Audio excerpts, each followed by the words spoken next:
You're listening to episode 166 of Mid-America Reformed Seminary's Roundtable podcast. In this broadcast, the faculty of Mid-America discuss theology and cultural issues from a Reformed perspective. I'm Jared Luchabor, Director of Marketing. Thank you for tuning in. In today's episode, Dr. Alan Strange, Professor of Church History, will be concluding our brief portion of this series on church history by discussing the person of Ambrose. But first, Dr. Strange, you have another book recommendation that you would like our listeners to hear about, correct? Yes, I ended last time talking about Chrysostom, and I had the citation that he preached 90 sermons from Matthew was from a book that I would like to call to the attention of the listeners. They may be interested in this.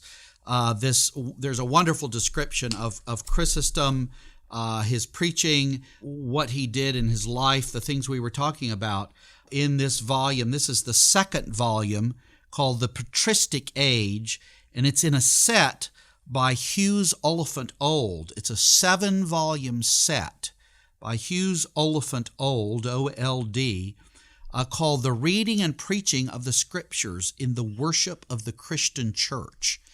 And some of our listeners, it just occurs to me, though that's a lot, you're saying 7 volumes, the kind of thing that could really interest you, though, if you want to know the whole history about preaching.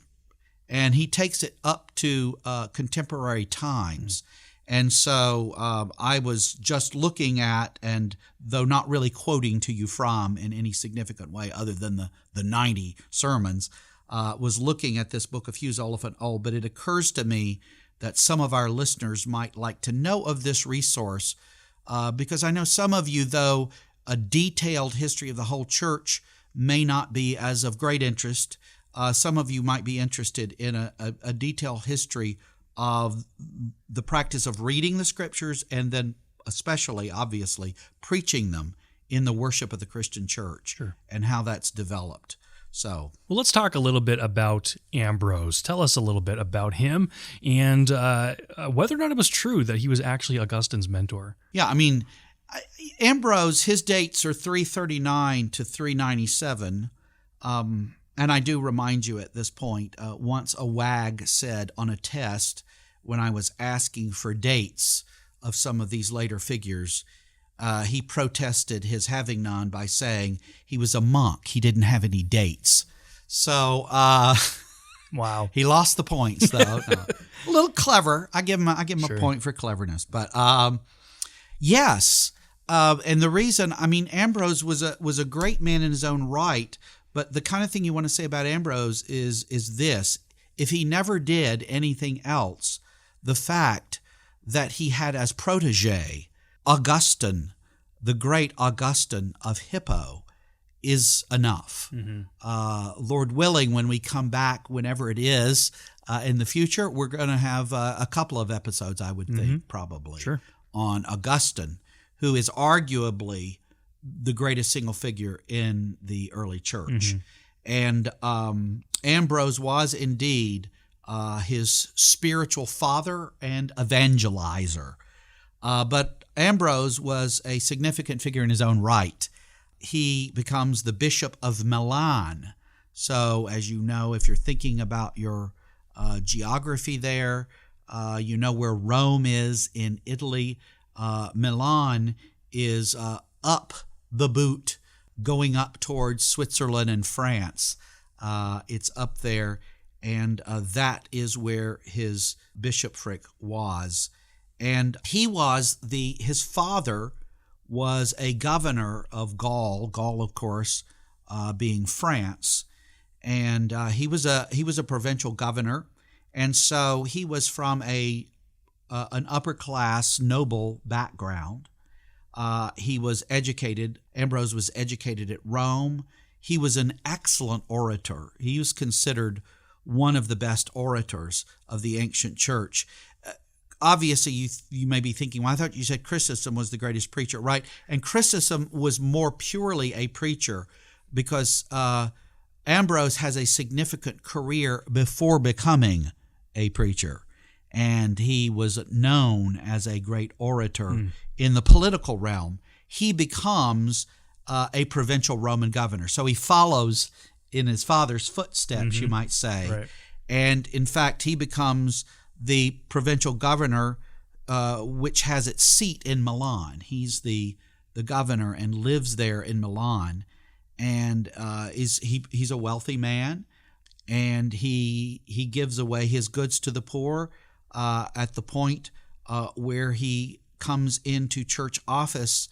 But you may be familiar, you all may be somewhat familiar with the story of this.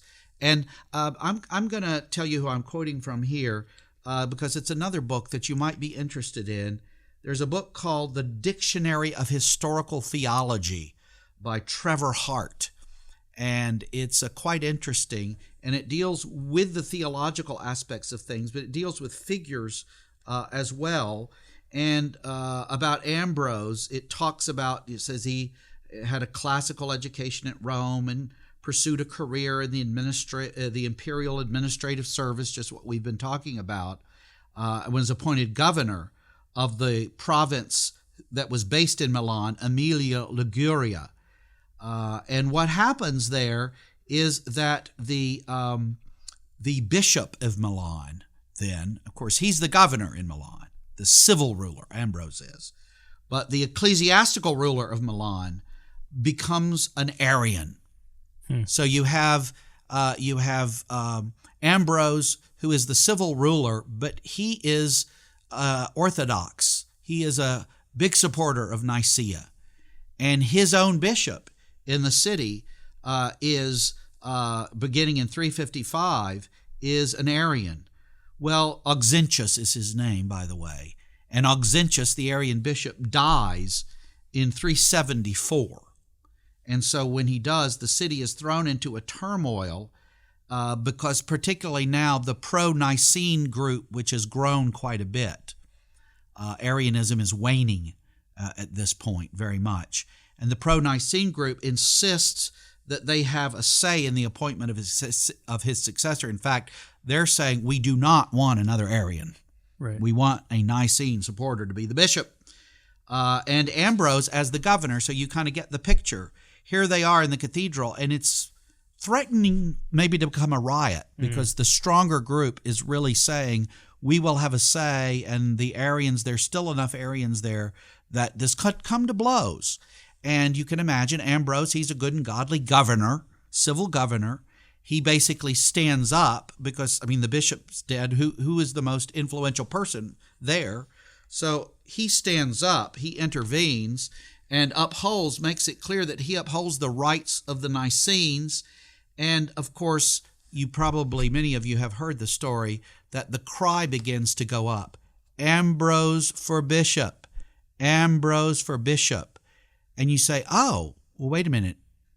Is Ambrose even a deacon or a presbyter? He's none of those things. He's none of those things. He is the governor. And he becomes, right at that point, he accedes to the call. He becomes a catechumen in that hour. He becomes a catechumen. And he had not even been baptized at this point. You may recall when we talked about Tertullian, I believe we talked about the delay of baptism question and with Constantine. We'll have to, Jared is making a face. We may not have. We might need to talk about some of those things in coming episodes. But he accepts baptism. He goes through all of this. He goes from being a catechumen who is not baptized to a presbyter and consecrated as bishop in less than 2 weeks. Wow.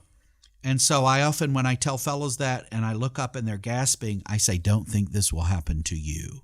Don't think that you will be able to bypass your consistories and sessions, your presbyteries and classes in thorough examinations.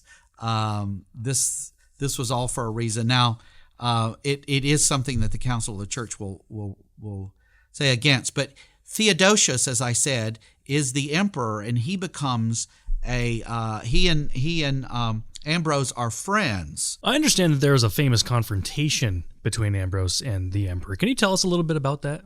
Yeah, as I said, they were friends, but there is a confrontation that becomes a sort of paradigmatic for the church in terms of something I've written quite a bit on, the question of the spirituality of the church. The spirituality of the church, that doctrine, is that the church as an institute, the church as church, its concern is not civil or familial. Its concern is ecclesiastical and spiritual. What happens there at the time of Ambrose and Theodosius, let me just back up and say some church fathers during Constantine's time, go back to 325 and so forth, people like Lactantius and Eusebius, of course, came to so identify the church and the state that the Roman church and state were virtually seen as one. And this came to have with it a whole lot of problems ultimately, and it took on two different dimensions. In the West, the Bishop of Rome said, well, okay, if there's a oneness here, the church is over the state.